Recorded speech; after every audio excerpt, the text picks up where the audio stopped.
All right, man. Dude, let me put this back on here. All right, can you hear me okay? I can hear you just great. Oh my God. So that song is awesome. I do want to say one thing that I think is funny. I tend to rename songs after I hear them. And everyone that watches my show knows that. My producer makes fun of me for it. I would actually name that song Strong Enough to Live. That's the first time I heard a song. I was like, bro, the name fits it. The name fits it. And we say it enough times, it's hard to miss, Yeah, no, I know. So many bands have songs out that they'll say like the catchphrase of the song in the chorus, but then the song's name like something like they said like the Lord one time. Or something. Yeah, they said the song like one time in the beginning verse or something like that. Mm-hmm. So what was it like? What was it like to write lyrics with the singer right from Veer Union? So wait, before I even ask that, who was all from Veer Union? Was it just the vocalist that joined your band on this song? On that one, it was just Crispin singing with us. Okay. So was it hard or intimidating to write lyrics with, like, did you write the lyrics first and then kind of show him what you wrote and have him elaborate on it, or was it like a kind of together? Yeah, that was kind of more the way that it was. So typically when I'm writing songs, I'll just bring the basics of it, and we sat down and really hashed out the details. We changed a few things here and there to fit both of us really well. But the main part of the song, I would say I wrote. Okay. But it wasn't intimidating at all working with him. Like it's super, super chill. Being there with them, we became really good friends up there with everybody. So it was super, super cool to work with. That's awesome, man. It's nice to be on with the label and then do songs like this and just kind of feel comfortable. That's a good feeling, I bet. Yeah, absolutely. So what is the band's, what do you guys have planned for the rest of 2021? You guys doing some concerts? I think I saw you guys are getting maybe ready to do a national tour soon. So we are going to do a national tour next year. I don't have all of the details just yet able to share. Surprise, surprise. But we are going to finish out this year doing a couple more regional things, trying to branch out a little bit because we're dropping our album on August 28th. We're going to be doing a big album release and a couple little dates afterwards. Okay, it's Late Night Savior again. That's the name of your band. It's Strong Enough to Live. I read Strong Enough to Live is going to be on that album. Absolutely. Okay, so that's not just a single. That's going to be part of a bigger album. Yeah, so we've released, I believe, 5 songs off of the new album so far, and there's 5 more to go. Oh, wow. Okay, so you've already released 5 songs from the album that's coming out in August. Exactly. We released those throughout 2020. Okay, are you going to release any more before the album, or are you going to wait till the album comes out? We have a really big song that's my personal favorite off of the album, so I'm glad that we saved it for last. We're going to put that out right on the date that we are going to release the album, so everybody will be able to hear that one song when we release the album. So you guys are hyping this thing up pretty good, huh? We're trying. Yeah, you're trying to do it. All right, take me back to 2016. We're going to go backwards here a little bit, okay? Take me back to 2016 when the band first formed together. How did that happen? Like, who was the main instigator to start the band? So the way that it kind of worked was, so the bass player of our group is my brother. And he and I, we would sit out on my front porch and just play songs. We'd both been in bands in the past, and really we just needed to write. That was our therapy. And we ended up hooking up with Tyler, who was Styx's former drummer in one of his bands. And he was at a point in his life as well that we all just needed it. So we decided to get together, and it was amazing. When you find the right musicians and it just feels good right off the bat. Mm-hmm. That's exactly how it was. And we were playing indie music, indie acoustic kind of stuff at the time, but it just felt perfect. So we started taking off.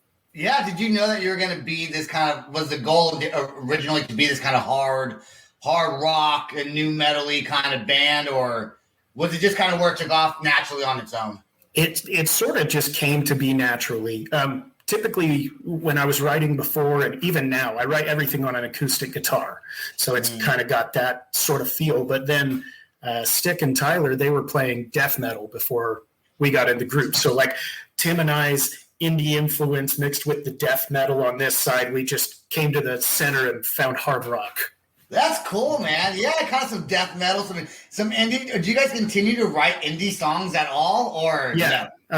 Tim and I actually have a little bit of a side project going on, writing some indie stuff, some pop punk things, because that's where my heart truly lies when the day breaks down. Yeah. Well, if you can't tell by my posters, I'm kind of a punk rock guy. But I will say this, man. Oh yeah. I will say this.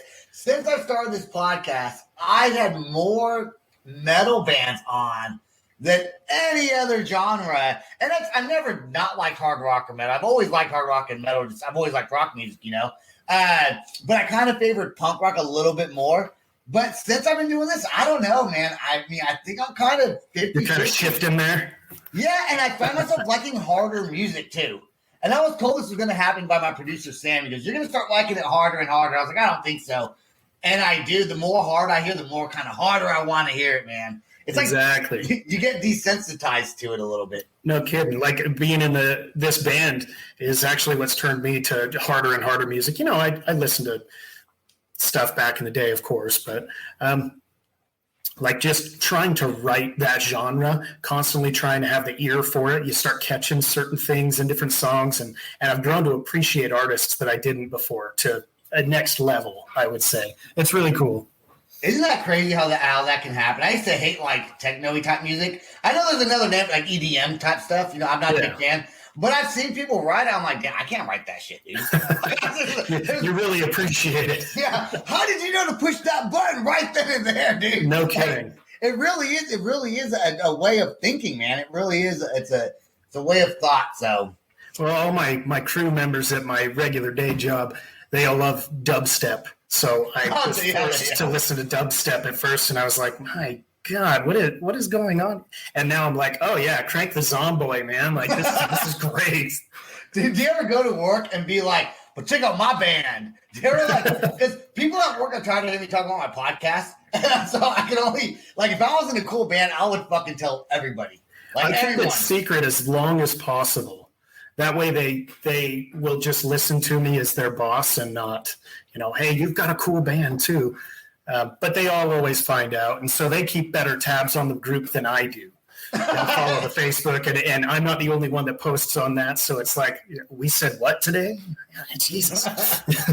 That's pretty cool. I mean, you guys have done a lot in 5 years, especially with the pandemic kind of, recently, and you're still able to write songs and progress. Your fan base still seems to keep on growing and growing. So what do you think the future holds for Late Night Saver? You guys are in it for the long haul, huh? You got to make it. I think so. We never really intended for this to be a big project for us or a career. It was just, hey, we need something to clear our heads. So we started playing. But now that the ball's moving and it's going really well for us, I don't see us slowing down at all. There's more motivation than ever now to just keep pushing forward. We're so hungry. Dude, and you know what? Like I said, you're my 150, was that a 3 up there? 153 episodes. Yeah, so I've heard a lot of bands, man, and you guys really have a solid sound. I can tell the direction you guys are going. I don't know what it started off sounding like, but I know what I heard with this song, and if your songs are similar to that one, you guys are going to be just all right, man. I think it's fantastic, dude. Yeah, absolutely. Is there anything that you want to mention about your band? I know we kind of have jumped around in conversation on my podcast, kind of what I do. Is there anything that you really want to mention to get out to say to people who might be listening to us? I mean, just keep looking out for the future on this, because the next songs that we're about to release are, like I said, my favorite ones off of the entire album. So those are going to be just fucking killer. Dude, you can't do that to me, because now I'm like, what songs are these? So August 28th, right? August 28th, we're going to release it all. Do you want to say the name of the song you like the most? No? The song that I like the most is called Afterglow. Afterglow. Okay. Afterglow. So check that one out. And that's going to drop on the 28th, right? Oh, yeah. And you're going to have a video for that one as well? Nope. It's just going to be the song.